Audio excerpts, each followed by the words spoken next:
والصلاة والسلام على من لا نبي بعده আল্লাহ পাক রব্বুল আলামিনের দয়া ও মেহেরবানিতে ময়সুন্নাহ হজ কাফেলার তত্ত্বাবধানে 30 জন উমরা আদায়কারী ভাই বোনদেরকে নিয়ে আমরা নভেম্বরের 6 তারিখ বাইতুল্লাহ শরীফে এসেছি।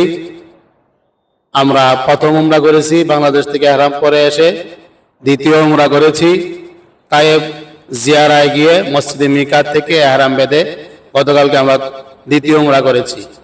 আজ ময়সুন্নাহ হজ কাফেলার তত্ত্বাবধানে উমরা আদায়কারী ভাই বোনদেরকে নিয়ে মসজিদে আয়েশায় এসে আমরা উযু গোসল দিয়ে ইহরাম বেঁধেছি তৃতীয় উমরা করার জন্য।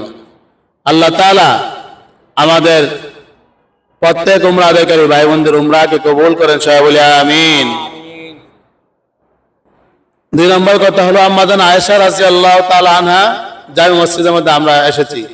আমরা যে মসজিদে আসছি এখন এই মসজিদের নাম হলো মসজিদে আয়েশা।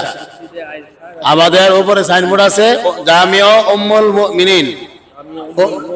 উম্মুল মুমিনিন আম্মা জান আয়েশা রাদিয়াল্লাহু তাআলা আনহা জামে মসজিদের সামনে আছি। আমরা এখন কোথায় আছি?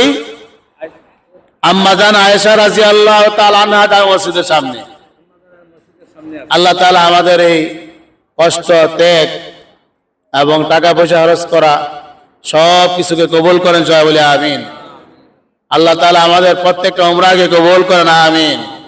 আল্লাহ তাআলা যারা এসেছেন উমরা করার জন্য আল্লাহ তাআলা প্রত্যেক বছর আসার জন্য যা যা টাকা পয়সা প্রয়োজন গায়েবী খাজানা থেকে পুরা করে আল্লাহর ঘরে আসার এবং কলিজার টুকরা নবীজির রওজা শরীফে আসার তৌফিক দেন, সবাই বলি আমিন।